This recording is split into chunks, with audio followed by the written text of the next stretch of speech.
नमस्कार, मी करिश्मा. एलव्ही न्यूजच्या बातमीपत्रामध्ये आपल्या सगळ्या दर्शकांचे अगदी मनापासून स्वागत. आपण पाहत आहात एलव्ही न्यूज. वायफळेत युवकावर कोयत्याने जबरी हल्ला. पूर्ववैमनस्यातून कृत्य, दोघेजण जेरबंद, गावात तणावपूर्ण शांतता, गाव बंद. तासगाव तालुक्यातील वायफळे येथील सागर सदाशिव पाटील या युवकावर पूर्ववैमनस्यातून तलवार व कोयत्याने जबरी खुनी हल्ला करण्यात आला. या हल्ल्यावेळी सागर याचे वडील सदाशिव यांनाही मारहाणीचा प्रयत्न झाला, त्यांनाही मार लागला आहे. ही घटना आज गुरुवार सकाळी 7:30 वाजण्याच्या दरम्यान घडली. या प्रकरणी दोघांना जेरबंद करण्यात आले आहे. दरम्यान या प्रकारामुळे गावात तणावपूर्ण शांतता आहे. गाव बंद ठेवून या घटनेचा निषेध करण्यात आला. संदेश शैलेश कांबळे, संजित अजित सावंत, दोघेही वायफळे, तासगाव अशी अटक केलेल्यांची नावे आहेत. याबाबत माहिती अशी: वायफळे येथील सागर पाटील व संदेश कांबळे यांच्यात मंगळवारी जिल्हा परिषद शाळेच्या चौकात किरकोळ कारणावरून शिवीगाळ झाली होती. हा वाद विकोपाला गेला होता. तेथील सीसीटीव्ही तपासण्यात आले. यावेळी पोलीस निरीक्षक विशाल तकले यांनी कोणीही कायदा हातात घेऊ नये, आरोपींना अटक केली आहे. चांगल्या पद्धतीने तपास करून गुन्हेगारांना जास्तीत जास्त शिक्षा होईल अशा पद्धतीने सर्व बाबी करू, असे सांगितले. त्यानंतर जमाव शांत झाला. दरम्यान पोलीस उपअधीक्षक सचिन थोरबोले यांनीही वायफळे येथे भेट देऊन परिस्थितीची पाहणी केली. शिवाय गावात कोणताही अनुचित प्रकार घडू नये यासाठी पोलीस बंदोबस्त तैनात करण्यात आला आहे. आपल्या परिसरातील बातम्या बघण्यासाठी आपल्या एलव्ही न्यूज चॅनलला सबस्क्राईब करा. एलव्ही न्यूज चॅनलसाठी मुख्य संपादक विलास उत्तम लोखंडे. त्यानंतर संदेश याने 50भर युवक बाहेरून बोलावले होता, मात्र त्यावेळी पोलिसांनी हस्तक्षेप करून हा वाद गावातच मिटवला होता. रात्री गुच्छ दिला, सकाळी वार केला.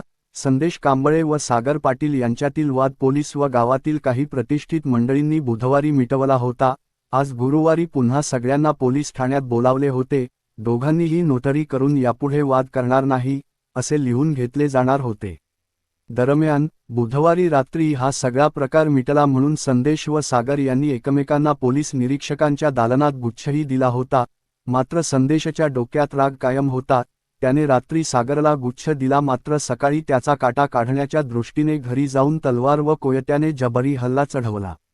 मात्र मंगळवारी रात्री संदेश हा सागर पाटील व इतरांवर अॅट्रॉसिटी कायद्यांतर्गत गुन्हा दाखल करायला पोलीस ठाण्यात गेला होता. पण पोलिसांनी चौकशी करून गुन्हा दाखल करू अशी भूमिका घेतली. त्यावेळी पोलिसांना अर्ज देऊन संदेश गावाकडे परतला होता. दरम्यान काल बुधवारी संदेश व त्याच्या समाजातील इतर लोक सागर पाटील व इतरांवर गुन्हा दाखल करायला पुन्हा पोलीस ठाण्यात आले. मात्र गावातील प्रमुखांनी मध्यस्थी करीत हा वाद मिटवण्याचा प्रयत्न केला. मात्र संदेश गुन्हा दाखल करण्यावर ठाम होता.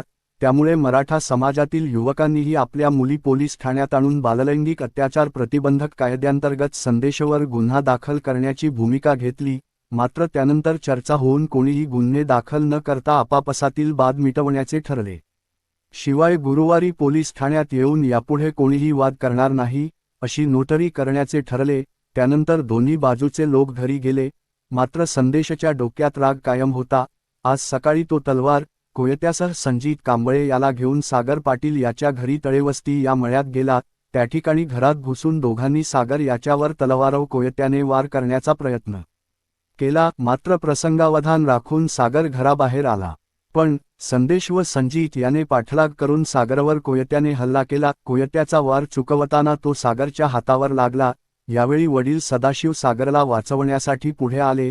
त्यांनाही मारहाण करण्याचा प्रयत्न झाला. यावेळी सागरने आरडाओरडा केला. शेजारील लोक, महिला धावत आल्या. त्यामुळे संदेश व संजित हे दोघेही दुचाकी तिथेच टाकून पळून गेले. त्यानंतर तळेवस्ती या मळ्यातील ग्रामस्थांनी दोघांचा पाठलाग केला. मात्र तलवार व कोयता तिथेच टाकून दोघांनी पोबारा केला. त्यानंतर सुमारे 200 लोक दोघांनाही शोधत होते. मात्र दोघेही तेथीलच एका विहिरीत लपून बसले होते. यानंतर दोघांनी पोलिसांना फोन करून आम्ही विहिरीत लपून बसलो आहे असे सांगून लोकेशन पाठवले. त्यानंतर पोलिसांनी या दोघांना ताब्यात घेतले. मात्र जमाव जास्त असल्याने पोलिसांनी त्यांना दुसऱ्या रस्त्याने तासगावला आणले. दरम्यान सागर याला गंभीर जखमी अवस्थेत तासगाव येथे उपचारासाठी आणण्यात आले. मात्र जखम मोठी असल्याने त्याला पुढील उपचारासाठी मिरज येथे हलवण्यात आले. त्याच्यावर शस्त्रक्रिया करण्यात येणार असून त्याची प्रकृती स्थिर असल्याचे सांगण्यात आले आहे.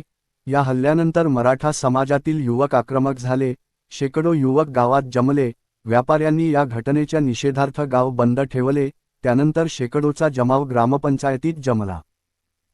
चालू घडामोडींचे अपडेट्स जाणून घेण्यासाठी आपल्या एलव्ही न्यूज चॅनलला सबस्क्राईब जरूर करा, लाईक करा, शेअर करा व कमेंट देखील करा. बेल आयकॉनवर प्रेस करा व नोटिफिकेशन्स मिळवा. पाहत रहा फक्त एलव्ही न्यूज. मुख्य संपादक विलास उत्तम लोखंडे.